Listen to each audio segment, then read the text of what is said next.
All right. Well, welcome everyone. My name is Alan Olafson. I am your host for I was about to say this evening, this afternoon. And this is, in case you don't know where you are, our storytelling event in recognition of JDAIM, the Jewish Disability Awareness and Inclusion Month that Temple Sinai always takes part in and has many activities around. And today, what we're hoping to do is kind of shine a light on people's stories of their experience with disability, so we can have a better understanding of how it is impacting everyone's lives. Some of the storytellers you'll hear today are living with disabilities themselves. Some of them are telling their story of experience of a loved one or a family member's disability and how that's impacted them and their loved one. And I host a lot of storytelling events, and I often start with an anecdote about myself because that's just how I am. But today I want to do it a little differently because I don't have personal experience with disability, and I really, having the chance to hear a lot of these stories before today's performance, it was a very eye-opening experience for me, and kind of made me realize what a blind spot I often have to seeing the world through someone who is living with a disability or a loved one with a disability, and the barriers and challenges that they face every day.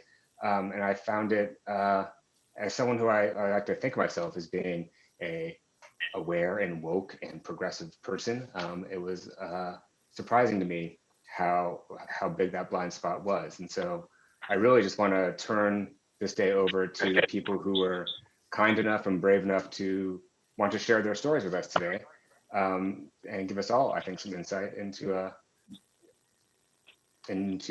living with disabilities. So without further ado, I think we're just going to start the show. We have 8 storytellers for you tonight. Today. I usually do things at night. Maybe that will probably happen a lot. A few things just about how this is going to work. It is best viewed if you set your I think your Zoom settings to speaker view, so then the person speaking, we will highlight them and you'll be able to focus on the person who is telling the story. If you are so inspired while you're hearing people's stories, there's a little chat button on the bottom of your Zoom, and you can chat me directly if you have like a 2 to 3 sentence anecdote that you think relates to the theme of the day that you want I can read and share with the group in between stories. We definitely welcome that. I know a lot of people don't have like a full story that they felt like they wanted to share, but maybe you have an anecdote or something that you're inspired to share with us after hearing other people's stories. So do that in the chat. And I think technically that's really all we have to cover. We're going to go through our 8 storytellers and hopefully, get have an enjoyable afternoon and learn a little bit about other people's experiences in life. So now, without further ado, I'd like to turn it over to our first storyteller. Please welcome Ann Alter, everybody. Let's hear it for Ann, and silent clap, if you will, because I think you're all on mute. Crying in Temple. I first came to Temple Sinai when I was 29 and in the process of losing my mind to schizophrenia. Because I was in such despair, I was looking to religion to provide some hope and insight. After a lifetime of being a non-observant half-Jew and visiting Temple Sinai just once in childhood, I went to the first Temple Sinai service of my adult life. I spent that first hour crying with emotion at what I was seeing on the bima, as well as hearing the ethereal choir from up above. As if nothing were out of the ordinary, the rabbi introduced himself and welcomed me to temple. I knew I had found my way home. My psychosis in the meantime was not getting any better. I was coming to temple every chance I could. Part of this process involved searching for my brother. I had come to believe that the brother I grew up with was only a foster brother. I believed I had been genetically engineered from the DNA of Christ and that I had been a conjoined twin. I was fervently searching for my DNA brother from whom I had been separated at birth, my only true family. I thought that my DNA brother had taken part in my life in disguise and had played the roles of many people close to me. In order to find my brother, because I thought I was a twin, I was looking for someone who looked like me. During one Saturday morning Torah study, I was watching the rabbi speak, and it dawned on me. His hairline was like mine. His eyes were like mine. His height was close to mine. His skin tone was similar to mine. Oh my God, it was my brother. I had found him at last. I started crying silently and sincerely. Not long after that, the rabbi began wiping tears out of his eyes. A couple of temple folks sniffled and did the same. This was all the evidence I needed. My other half was home, and all the people around me were part of the scientific community which had raised me. It was the ultimate happiness. Looking back on that day, I realized that people must have thought I had some kind of profound religious revelation, although I'm sure they had no idea of what it actually was. My tears had moved others to tears. The rabbi continued to guide me then and through other episodes. I never told him what I believed when I was not well, but he was patient with me, even when it was clear that someone had abandoned my brain and left the barn door open. Nowadays, I sometimes cry at temple because I am so thankful for the people there. I'm thankful for our sanctuary and refuge. I'm thankful to be relatively well. And I'm thankful for the people I once shared a room of study with, people who cried with me instead of shunning me.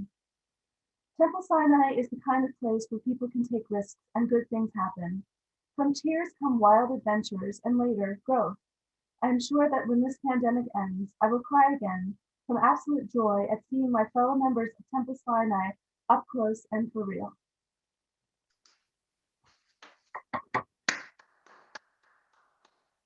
Thank you so much for sharing that, Anne. That's a wonderful story. It's amazing what you don't know about the people you can see in temple every day and not know what they're going through inside their own heads.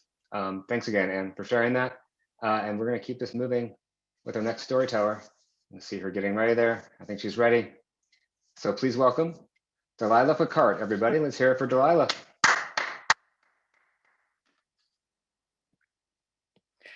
Hello, everyone. Good afternoon. So I have a younger brother. Eric is 2 years younger than me. And for the first 5 years of his life, he didn't speak. There was no way of understanding what was wrong with him.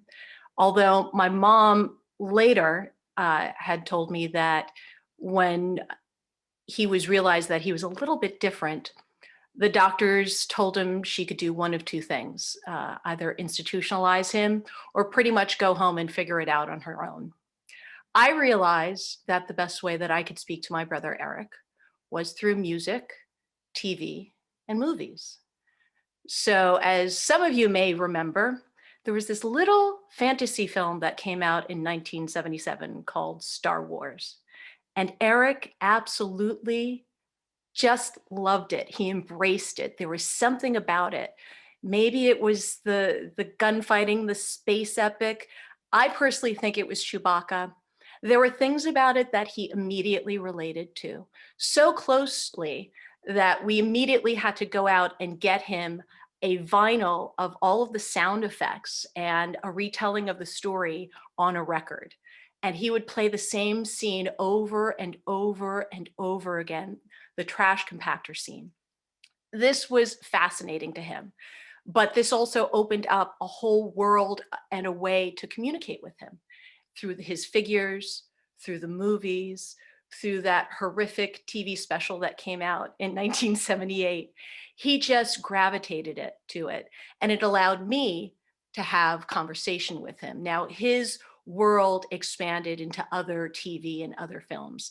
He loved MASH, which I never understood. He loved Family Ties. He loved How I Met Your Mother. And in the same light, he also loved film, all of the Star Wars, all of the Marvel movies, and even the more quieter ones. He did enjoy Forrest Gump, kind of, but he quickly said that, oh, that's not real, man. That's not real. It's not real. By the time he was 21 and I was 23, he was diagnosed formally with Fragile X syndrome. The way I can best describe it is it's kind of like kissing cousins to Down syndrome, but he also has symptoms of autism. Long and short, if my brother, God forbid, were ever in a burning building, not only would he not run out, but he would not cry out. It's just a wiring of his brain, dare I say. So needless to say, he can speak, he can have conversation, but it's best to try to relate to him through TV references, through movie references. I was horrified when my mom told me a couple of years ago that he loved Family Guy. Now, parents, it does look like an animated film, but it is not for children whatsoever. The content is extremely adult, can be crass and vulgar.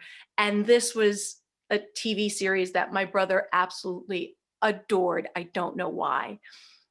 Years and years have passed, and I've realized that even though Eric has this disability, inside him is an adult male, and he is allowed to enjoy vulgar, crass things that I just am totally against. The last time I saw him was December 22nd, 2019. I had gone to New York City, where he lives with my mom, and we went to see Star Wars: The Rise of Skywalker. He loved it. I have questions about it. But to be in a movie space with my brother is one of the most enjoyable experiences. I look forward to going back out to New York to seeing him and to see the next movie, whatever it may be. And just as a quick aside, my brother is extremely witty. So witty. One day, the four of us, my mother, father, myself, and Eric, we were in a car. We were on Fifth Avenue and we're driving and we're at a stoplight. And this man pulls up in a Jeep and you could smell the newness of it, right? And he didn't have the hood on or anything. My brother looked over and then looked back into the car and said, I promise you, he said this, "New Jeep, no chick, dumb guy." That's my brother kind of in a nutshell. Thank you. Oh, thank you, Delilah. Oh my gosh, I want to meet your brother. We we basically have the same movie taste. I have him all the way up through loving The Rise of Skywalker, which I think as part of the Star Wars canon is garbage. But that's a whole other, we can do a whole other Zoom on rating Star Wars movies. The fact that he loved the Star Wars Christmas special and bought into that, but thought Forrest Gump was unbelievable, is also something we should discuss another time. But thank you. Thank you for sharing that story. So really quickly, someone did send us a little something to read, a little anecdote, and a reminder, if you have an anecdote you want to share, just put it in the chat and I will read it if it's appropriate. But this crowd looks like they mostly have appropriate things on their minds. So this is from, I'll keep it anonymous, mostly because I forgot the name of the person who sent it. Over the summer, I work for an organization that cares for people with intellectual and developmental disabilities. As part of the job, I occasionally accompany clients on their medical appointments. On one such trip, I went to a routine appointment with a verbal client who I did not know very well. Upon arriving at the clinic, all of the questions regarding the client's medical history and current state were directed at me.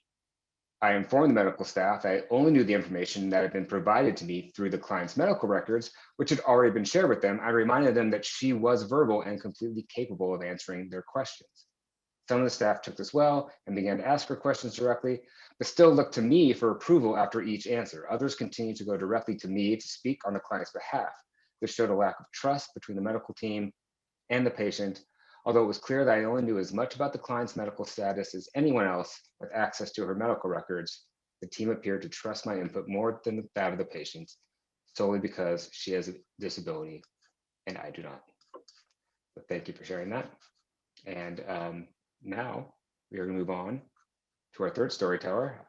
I believe she's ready. So please welcome Lynn Rubinson, everybody. Let's hear it for Lynn. I get a call from my friend Dee Dee, who lives in Providence, one morning. Let's drive to my daughter's wedding in LA. Why not? Give up flying, took a minor vacation with the wedding, and I've done the cross-country trip several times. So why would this be much different, except maybe a different route? Well, Dee Dee's husband and my friend Gary, once a strapping active ER physician who loved the thrill of a double black diamond skiing trip, had a freak accident in the ocean right offshore, and as a result was a quadriplegic.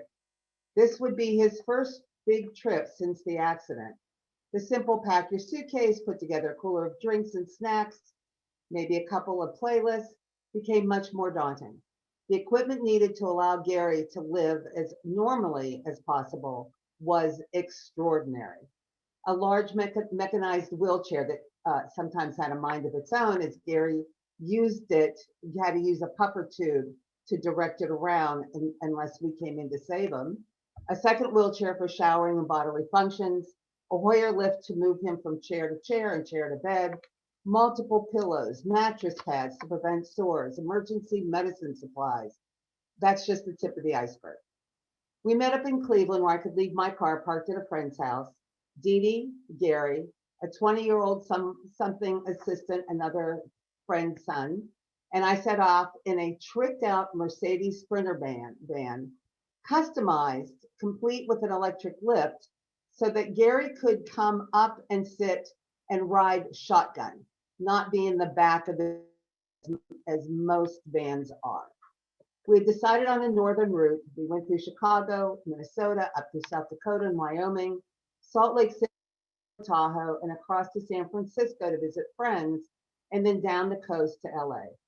Reservations at hotels were made with double reassurance that we would have completely accessible rooms for Gary. Sounds easy, right? Well, first night, we stay outside of Hyatt. Everything must come in with us. The shower wheelchair, the Hoyer lift, the body pillows, the mattress pad. Well, you get the picture. And then, of course, all of our overnight bags. I go and check out the room. It was absolutely astonishing what the hotel called an accessible room and what our correct idea of one was. We were very specific that Gary was a quad in a wheelchair and that ideally we would have a wheel-in shower and there would be enough room to maneuver the chair around the room. The hotel had one such room. The manager, however, gave it to somebody earlier in the day who didn't even need it. So after much discussion and negotiation, he did find another hotel at another sister Hyatt, a few miles away, and we pack everything back up in the van, move on, and unpack. And you get the drift. This was not an easy pack and unpack. So lesson one on the trip, not to trust a reservationist, that their definition of accessible met ours. On the next day's drive, we called all the remaining hotels to nail down our exact needs and then inspect each room before unloading the van. The Sprinter van had a long bench seat in the back and only one seat behind the driver, about as comfortable as an airplane jump seat.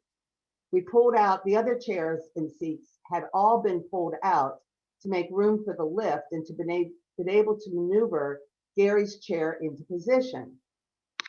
Since the seat was so uncomfortable, I decided I could be inventive and I piled pillows on the shower chair, which remember had kind of a hole in it as well.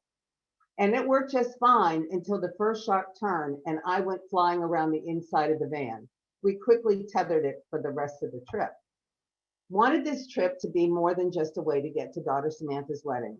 Gary had been a world traveler and he wanted to sightsee. And sightsee we did. And with each stop, we had to maneuver Gary's chair in and out of the van lift, get him, sometimes struggling through a lift that refused to work. So we'd have to kind of open the whole electric circuit thing, reset, recharge. But we did it. Although I wasn't using a cane at the time, my knees were still bone on bone. So jumping up into the van to even start the lift was quite the sight. Most of our great experiences were in South Dakota, Mount Rushmore, and then on to Crazy Horse Memorial. That presented its own challenge. The memorial's not really finished. And in order to get close enough to the memorial, you go by bus. Well, we couldn't do that.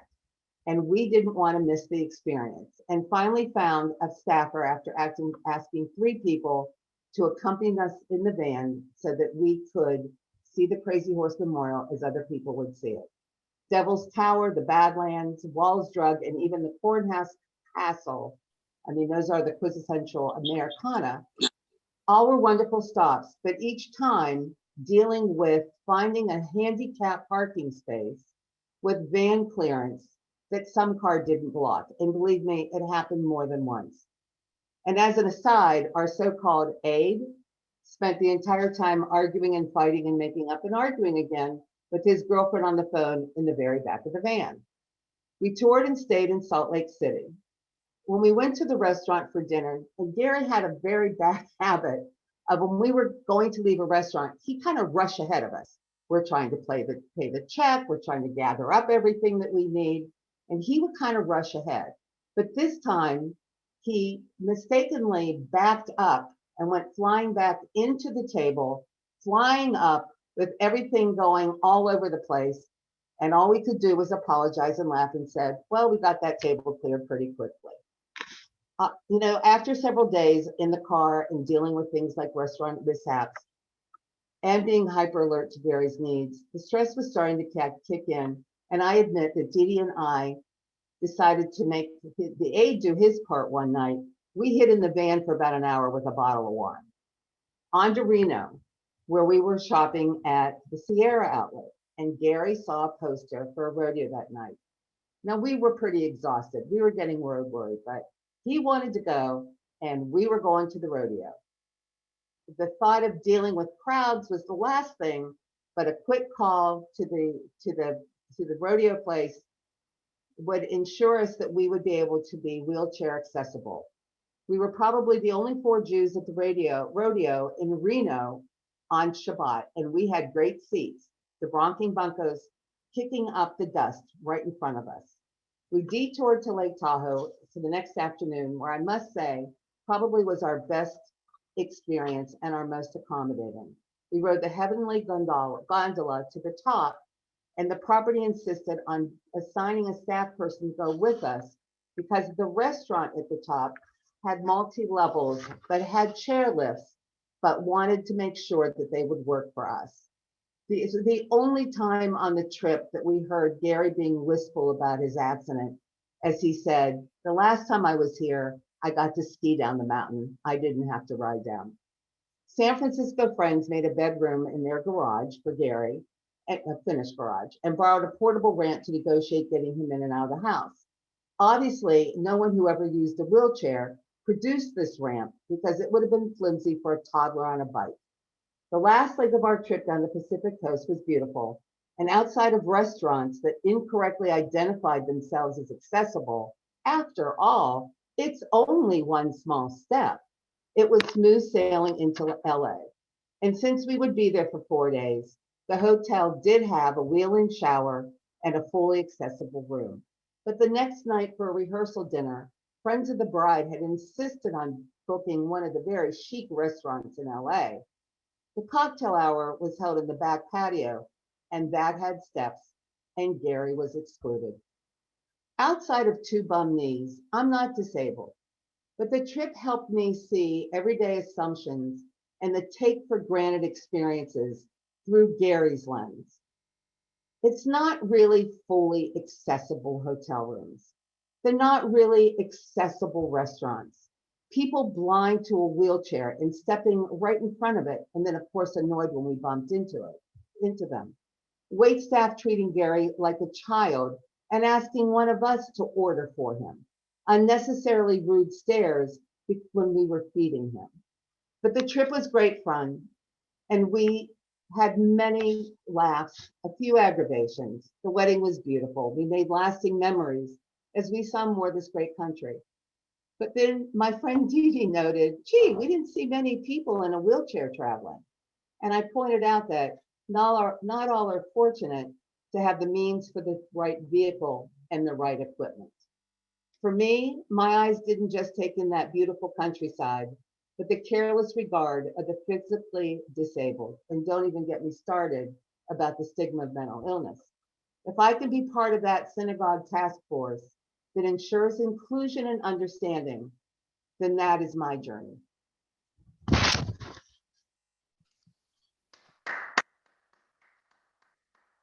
Thank you very much, Lynn. Thanks for sharing that. I think that's the first time I've heard anyone say the phrase, most of our great experiences were in South Dakota. I don't think that comes up very often.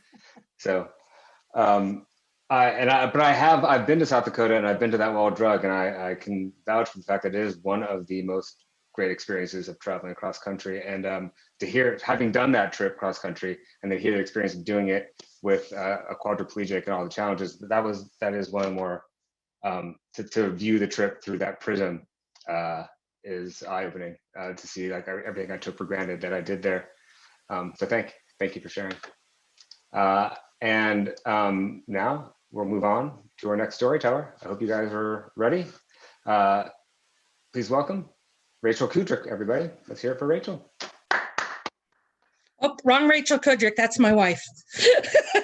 Hi, Mary. All right. We will find the other Rachel Kootrick. This is the importance of having your own Zoom names when you log into Yeah, Zoom. I told her to change her name, but she never listens. There we go. Rachel, everybody. No, that's Alan. Oh, so I want to start my story with, don't judge a book by its cover. God, is she really going to talk about that speech? Blah, blah, blah, blah, blah. Don't judge a person by their disability, yada, yada. I'm not going to do that. But we are constantly making judgments, conclusions based on evidence, experience, probability, and most covers could fit a lot of different books because what we see are symptoms or results, not the disability itself. Guy with a limp, sprained ankle, stubbed toe, pirate. Device in their ear, hearing loss. Secret Service agent, crossed eyes, astigmatism, neurological problems. Guy that kept making that face. And when what we're looking at doesn't seem like the effects of a disability, our judgments can be a little bit more judgy. Someone who doesn't want to shake your hand, stuck up. Someone who's off balance, probably drunk. Twitchy eyes, high on drugs, sketchy. When the truth is autism, cerebral palsy, Tourette syndrome. So I'm fat.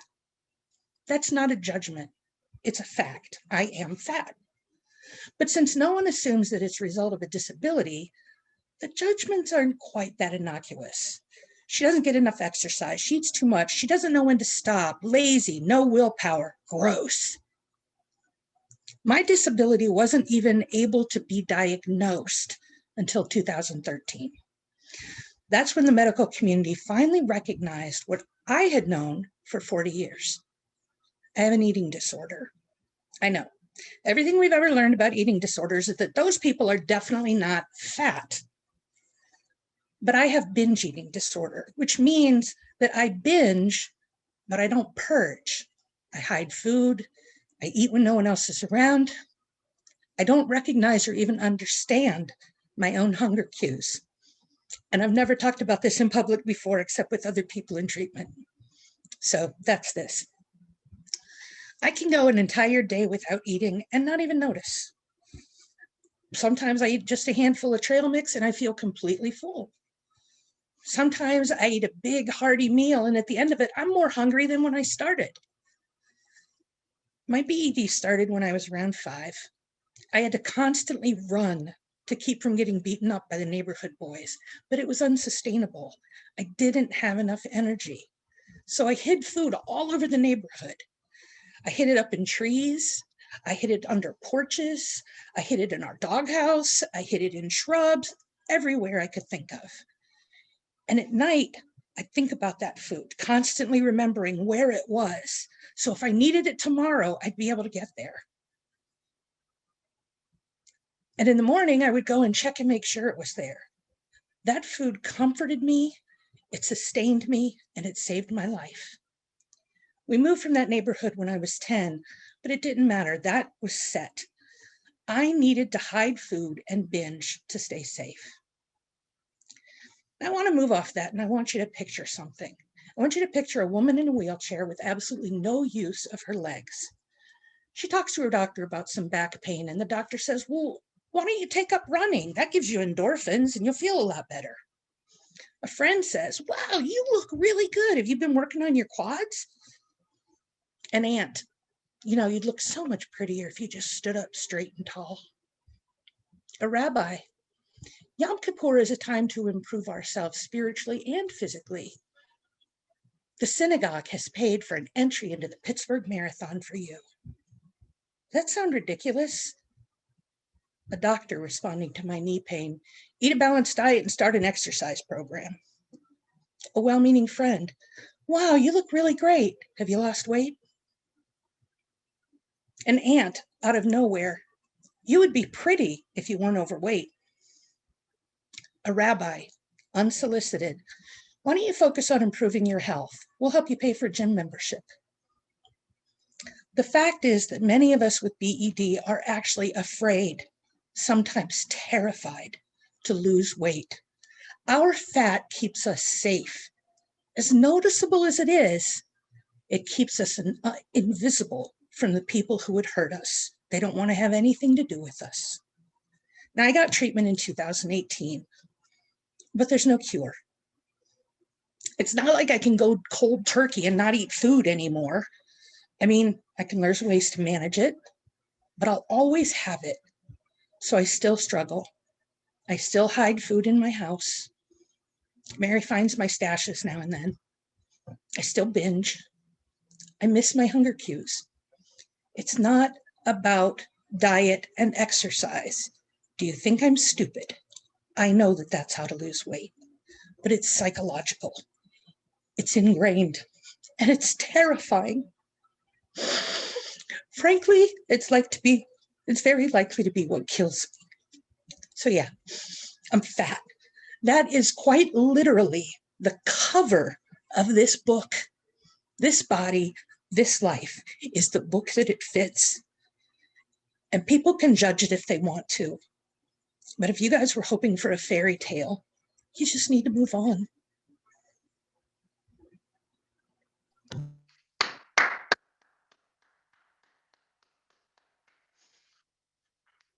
Thank you so much for sharing that, Rachel. Wow. That was amazing story. I really appreciate you being brave enough to share that with us today. And I think it goes a lot to what this whole event is about. Like I mentioned earlier, just seeing what people are living with and what's going on inside people. It's just it's so easy to overlook and so easy to be wrapped up in your own perceptions and judge people based on your life experience, and you really miss the mark if you do that. And so I think events like this are so important to help us see the world through everyone's different lenses. I do want to take a quick moment to, if you're watching these stories and wanting to learn more about this topic or get more involved, there is a conversation with longtime national disability advocacy and inclusion expert Matan Koch. He's the director of Respectability California and Jewish Leadership. And that's happening Wednesday, the 24th. I'm actually going to put this, because I am technologically savvy, I'm going to put this in the chat. There's a link if I can figure this out. So I put this in the chat. There's a link with information for the event. It's the 24th from 5:30 to 6:30 on Zoom. So you can register and please check that out. And our next storyteller, or actually tellers, this is going to be slightly different for these two. They're doing more of a tribute to a friend, and they're going to be tag teaming this presentation. So I think if you keep your Zoom on speaker view, it will toggle between the two of them. So please welcome Joan Stein and Deb Knox, everybody.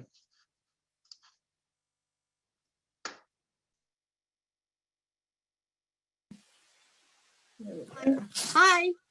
Hi. Hi. Everybody. Thank you, Alan, for giving a little filler there to give me a chance to recover from Rachel's heartfelt story. We are part of the Fold, Friends of Linda Dickerson, and we were Linda's friends for more than 25 years each. Linda was disabled physically, but she had a very fine mind, a sardonic bent, and she outworked us all.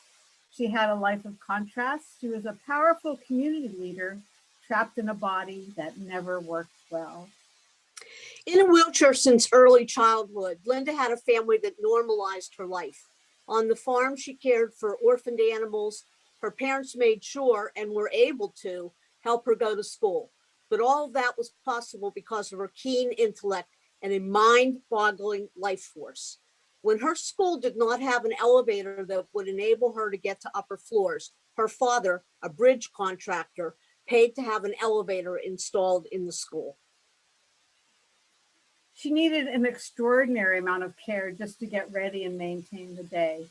She was always impeccably dressed. She was always out and about, never hidden away. She helped arts organizations, social service agencies, and she was a business champion.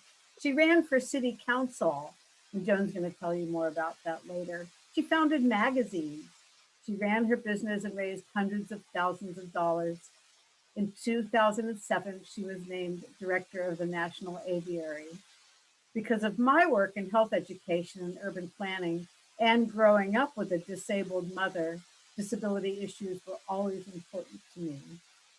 I met Linda when she, as the chair of the foundation of Three Rivers Center for Independent Living, interviewed me for the position of Director of Public Relations and Development. We became instant friends, and her longtime personal care attendant, Donna, always said we were out getting into trouble together. Early in our friendship and working relationship, we created a public awareness campaign for Trickle called Forging a New Freedom. The logo was butterflies flying upward in a formation. From that point forward, virtually every present Linda gave me was a butterfly. Earrings, necklaces, scarf, shirt, you name it. I was introduced to Linda in 1995 by one of her neighbors who realized that we both loved dance. And we had lively conversations on the arts, and we regularly went to theater, dance, and music performances all the way until the pandemic began. Although she was a classical music aficionado, she enjoyed going way off the beaten path artistically. We were both friends of Walt Maddox of the Marcells. Their big hit was Blue Moon, and Walt was the guy who's in the back going bum, bum, bum, bum, bum, bum, ba-dum, ba-dum. Anyway, she asked me to put together a doo-wop concert with accordions. So I did, with Steve Irwin, Keith Cochran, John Burke, and we made a house party at her place. We laughed through Under the Boardwalk, Up on the Roof, Silhouettes on the Shade, Yakety Yak, Don't Talk Back. Walt came with a karaoke setup. We were all delighted. She loved hosting parties. Every virus was a life-threatening event requiring hospitalization. 7 years ago on New Year's Day, she contracted MRSA, H1N1, and swine flu and pneumonia. She didn't do anything lightly.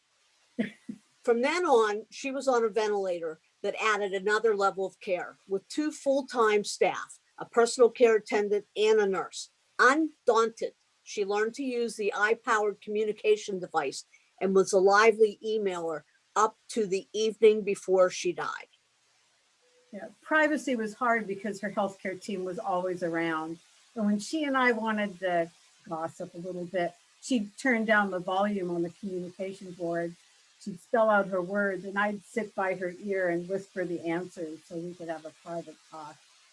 So for her 50th birthday, she invited 400 of her closest friends to the Byam Theater to celebrate. Unfortunately, she didn't make it to her 60th birthday, but up until the very end, and I got to work with her on a lot of these projects. She was running capital campaigns, helping others, and she was always a wonderful friend.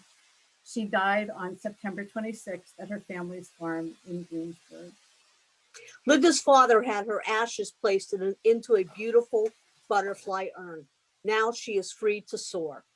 She was a good friend to us all. So how do we honor our dear friend? We celebrate her life and hope that butterflies will try to make the world a kinder, more welcoming place for everyone. Her memory will be a blessing. I want to end with a quick story that illustrates the determination that Linda had for everything she did. As Deb said earlier, in the 1990s, Linda ran for county commissioner. Now, some of you may remember that was the last election where there were going to be 3 commissioners before it went to a chief executive. So in the primary, she was running as a Republican against Larry Dunn and Bob Cramner. When she told me she was going to run, I told her that she's the only person I know that didn't have any skeletons in her closet because she'd been attended to 24/7. However, as we all know, particularly lately, politics is ugly. In the end, they said some very nasty and untrue things about her. She did not win, and it was fortunate because she went back to work in the private sector where she knew she could have an impact. Many of Linda's friends who were and still are lifelong Republicans, including my late parents, changed our registration so that we could vote for Linda in the primary. Unfortunately, our very dear friend, Don Brockett of blessed memory, died suddenly 2 weeks before the primary. When Linda and I went to visit his wife, Leslie, that evening, Leslie said to Linda, "Don will never forgive you. He died a Republican." Linda's memory is a blessing.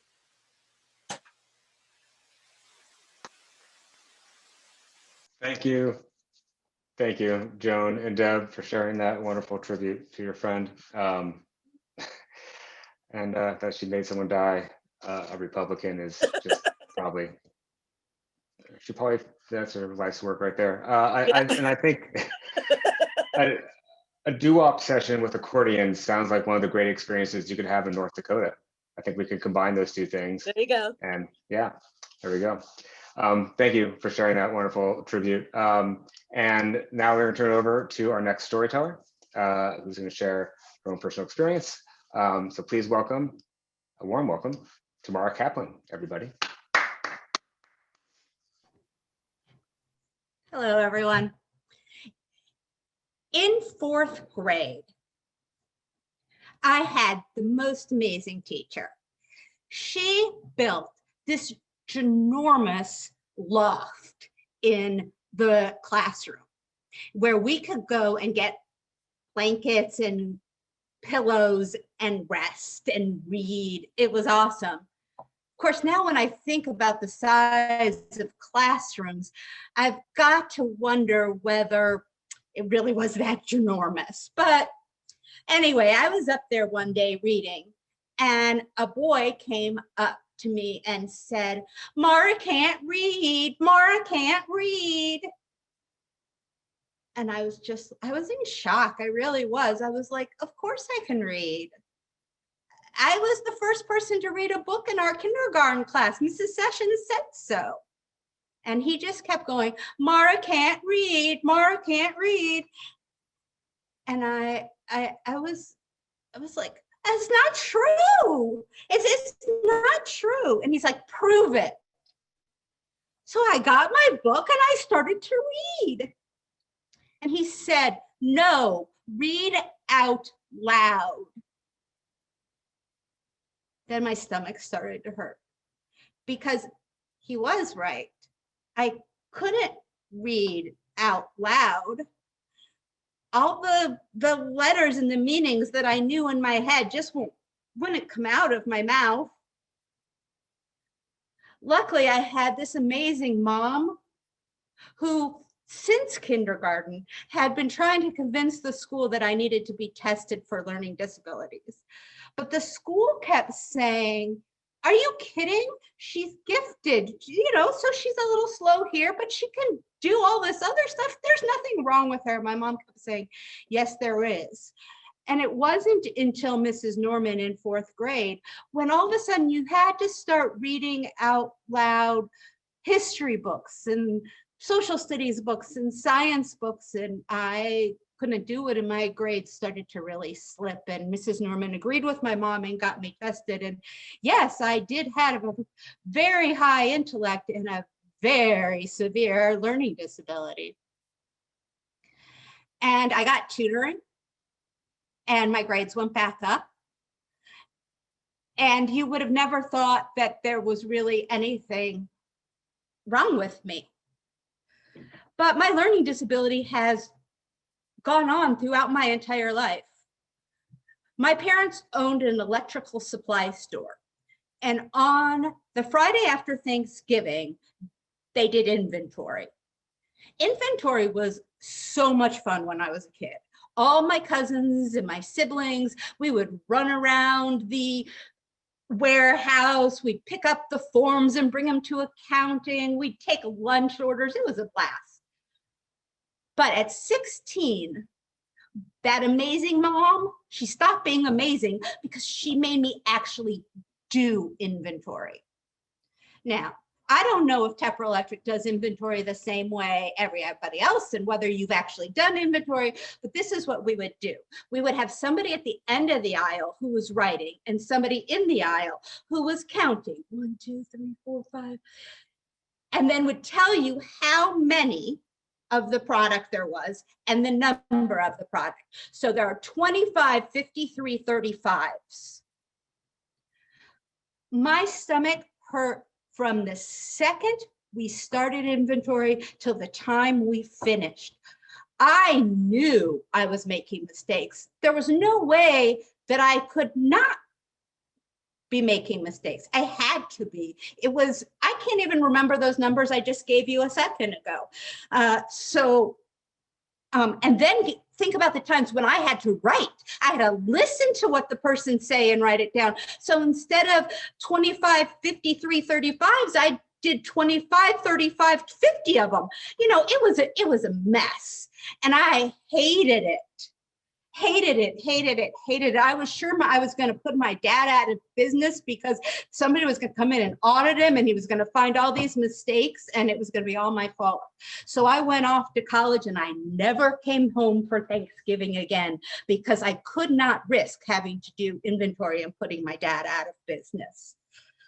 Oh, just hated inventory. After I didn't come home for a couple of years, they realized they needed to change the date of inventory or we would never celebrate Thanksgiving again as a family. Another instance, when I was in college, I went for a summer program for a month to London to study newspapers. It's just an excuse to go to London for a month. And a bunch of us decided to take the train to Edinburgh for the weekend. And I didn't really know these people, right? But it was going to be a fun weekend. And so we went and they sent me over to the information station when we landed to get the bus number to take us in town to the hostel we were staying at. And I came and I got the number and I said, we're taking bus 223. So we got on 223 and we're thinking, wow, for a bus that is supposed to be going into town, this is really rural.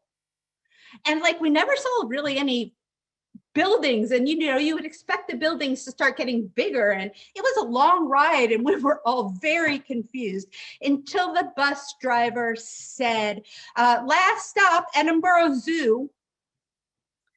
Well, it wasn't 223 that took you to the hostel. 223 took you to the zoo.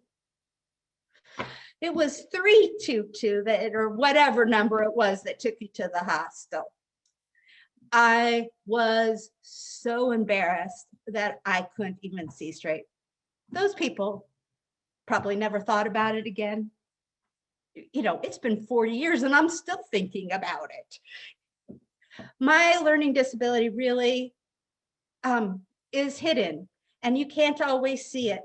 You can't see that if I mispronounce a Hebrew word, it's not because I don't know how to read Hebrew, it's because of my learning disability.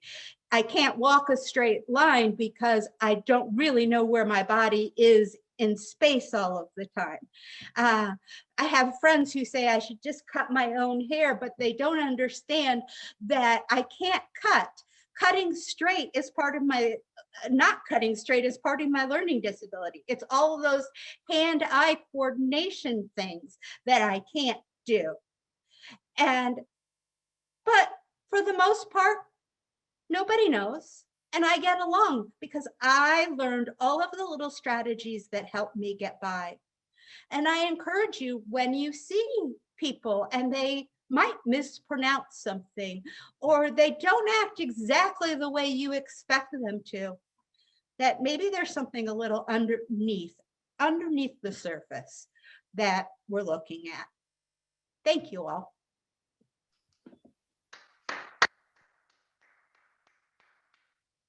Thank you, Mara. Always good to hear a story from you. Thanks. And I had no idea about any of that. I will say given all that, I'm blown away that you just rolled through the word rural. Like, I don't think anyone in Pittsburgh I know can say rural correctly, and you did that. So I don't know. That's impressive. Although I'm guessing you didn't find the whole Trump like person, woman, man, camera, TV thing all that funny, right? Who knew? Like that's, you know. Anyway, ladies and gentlemen, we have two more people that have decided to share, not decided, two more people that have agreed way back to share stories with us. Quickly, the person who did share their story that I read earlier, the little anecdote that I read about taking the person to the doctor and being talked to instead of their patient, was Jessica Gordon. So thank you, Jessica, for sharing that. And our second to last storyteller for this afternoon, please welcome. It was Rebecca Gordon. It was Rebecca Gordon. Oh, well then I wrote that down wrong. Someone wrote that down wrong. Thank you, Rebecca Gordon, for sharing that. And now our next storyteller, Samantha Scoble. Everybody, let's hear for Samantha. Okay, hi. So I thought that today I would tell you guys sort of a lighter, funnier story about one of my favorite moments working with kids. A lot of you know, or some of you know, that I work a lot with kids with special needs. And sometimes the stories I have are really heavy or really exhausting or really hard to talk about. But sometimes we have a lot of fun. And sometimes I have stories that make me laugh a lot. And today's story that I wanted to share with you is something that made me laugh and something I think we can learn a little bit about communication disorders from. So I was working as a one-on-one for this little girl. And let me tell you, if we had the time, I would just rave about this little girl all day long to you. I would tell you, oh, how incredible she is. But we only have a couple minutes, so I'll give you the short version. She is my princess. She is sweet as sugar, and she's got a good kick to her. She is a sparkle glitter diva, and she does not like noise. So one of the things that we would do together every single day is that we would have lunch in a separate room from everyone else, apart from the cafeteria. All the other kids would eat in the cafeteria, and she and I would eat in a separate room so she didn't have to listen to the noise from the other kids. If the other kids got too loud in the other room, she would, push her lunch off the desk onto my lap, like a princess. Or, if the food wasn't what she wanted, the food would come onto my lap. Princess. Anyhow, her mom would send in her lunch every day because she had some trouble swallowing. She was a really big risk for choking, and so her food came in pureed. Her food came in with a little sticky note of instructions, and the instructions were typically things like microwave for 47 seconds and stir thoroughly before feeding to her. Microwave for 49 seconds and stir thoroughly before feeding.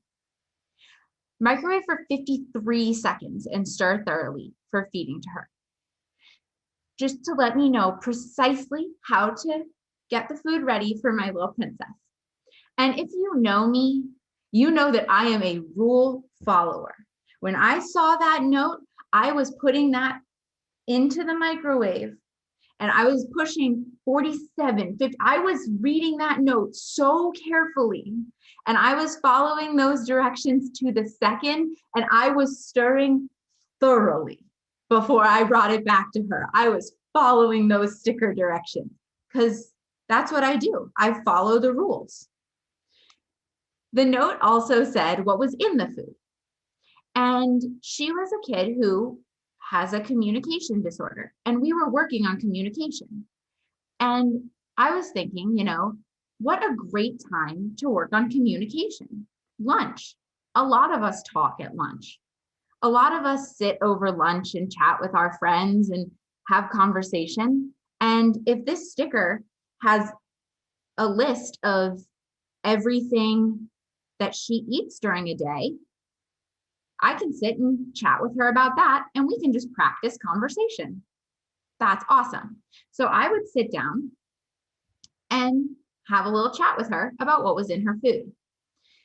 So the way that she communicated was sometimes through sign, sometimes through her words, and sometimes we would encourage her to use a little communication device, which she would then encourage us to pick up off the floor when she threw it, you know, like a little princess.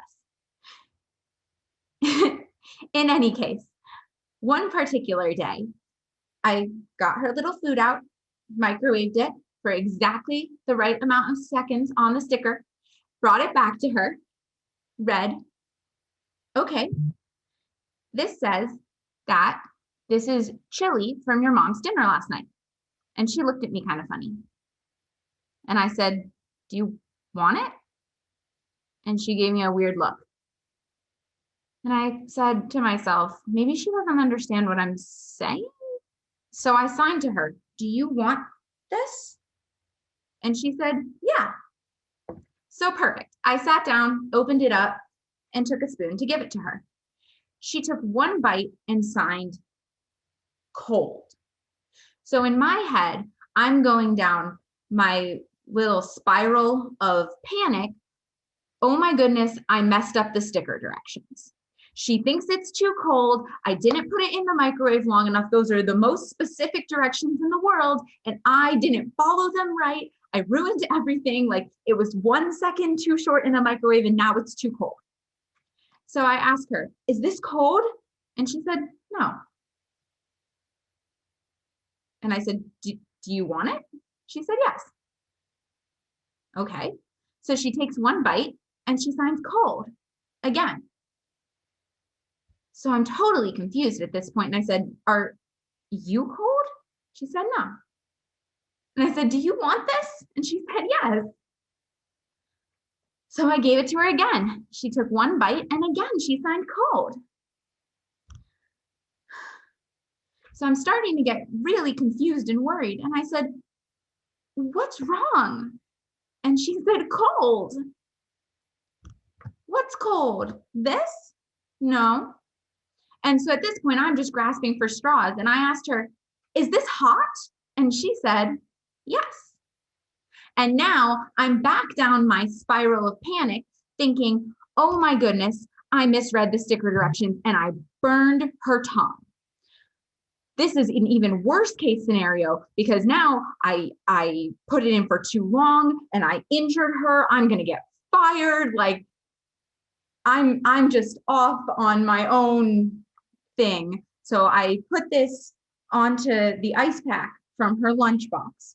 I pull out her milk and I say, we can wait till it's cooled down. You want to drink your milk first? And she says, cold. And I just, at this point, I was like, no, I know it's too hot. It's too hot. And then I had a sudden realization. I had totally forgotten to pay attention to the other thing that I'd read to her off the sticker. It was chili in the bowl. It was spicy, hot chili. She told me exactly what she meant. She communicated it beautifully. I messed up. And I mean, that's the thing about communication disorders, isn't it? Is sometimes they make it harder to communicate, but sometimes it's us. Sometimes we make the mistakes.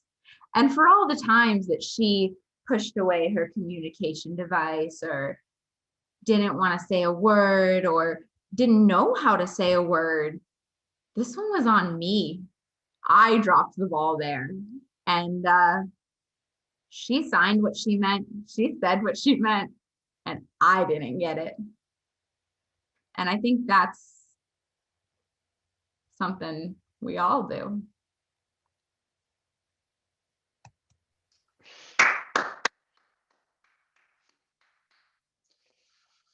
Thank you, Samantha.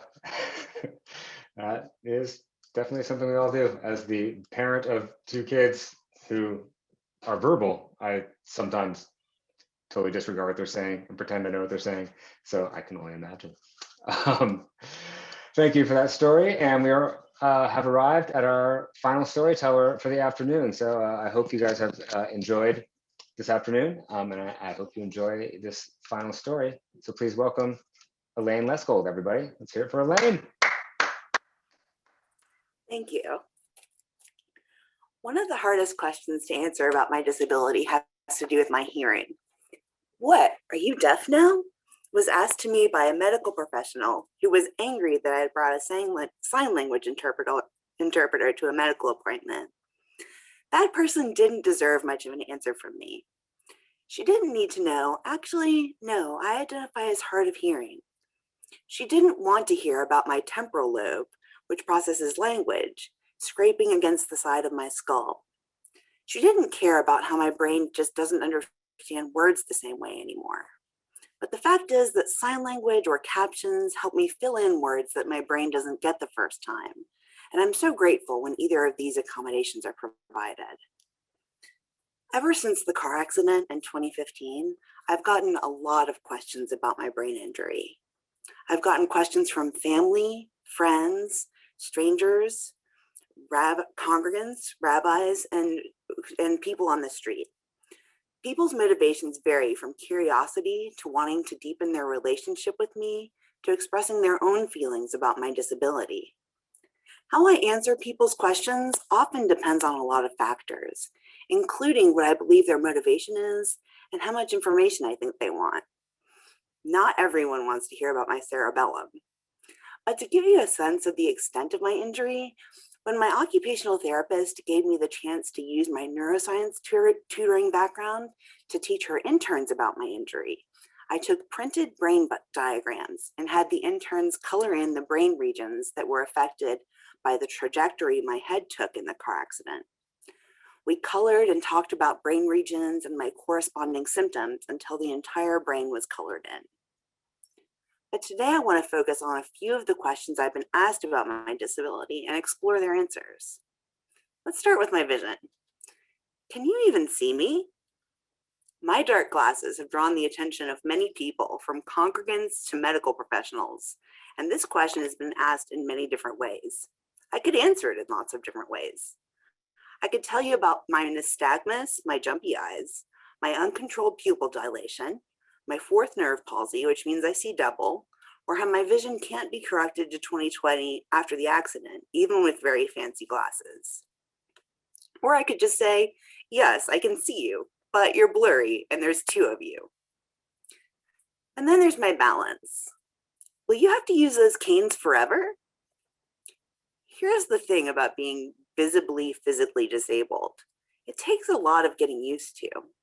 It draws the attention of strangers, and it causes people who knew me before the injury to take pity on me. But my canes give me freedom. Not only do they help me to not fall over, they give my brain information about where the ground is, like antennas that connect my hands to the ground. Isn't that cool?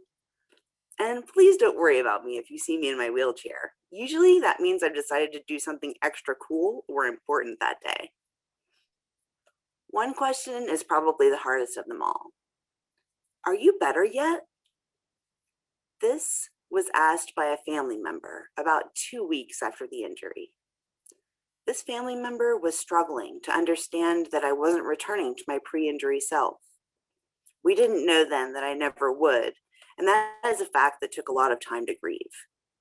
I worked hard in physical, occupational, vision, and vestibular therapies to learn how to maximize my abilities in the context of my new disability.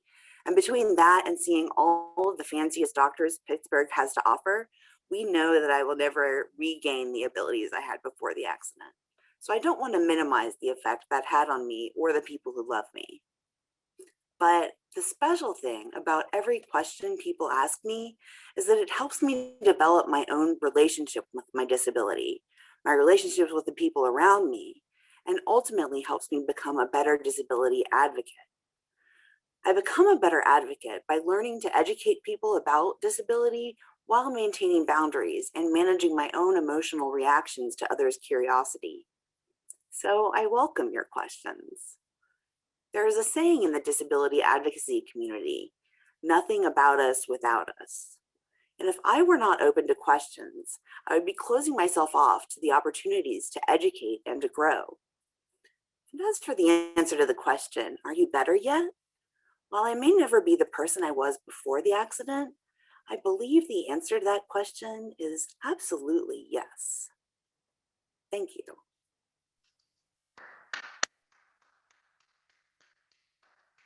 Thank you, Elaine. I can't think of a better way to end this afternoon. So I'm not even going to try to top that. I just want to thank everyone for coming. And really briefly, well, I want to thank you for allowing me to host this evening and to hear your stories either beforehand and now, and seeing how their stories grew and evolved. I really appreciate being part of this process.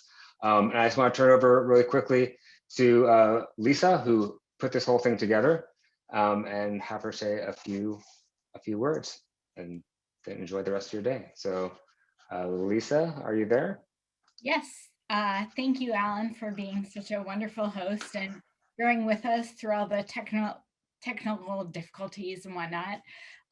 Thank you also to everyone for coming. And, you know, we call Temple Sinai a family of families. And I hope this event will help us remember that it's also kind of a family of stories. And, you know, we should be more open to hearing each other's stories and sharing stories with each other so we can know really what's underneath. I think that's what JDAIM is all about. So thank you very much. And I guess we'll end it now. Bye-bye. Bye-bye. Thank you, everyone. Thanks all. Thank you, everyone, for your stories. Thanks, everybody. Y'all rock.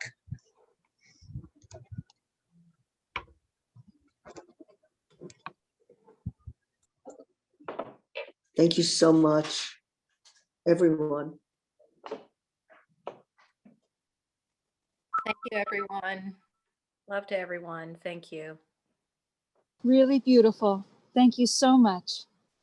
Thank you. I appreciate your courage and your wisdom, all that you give.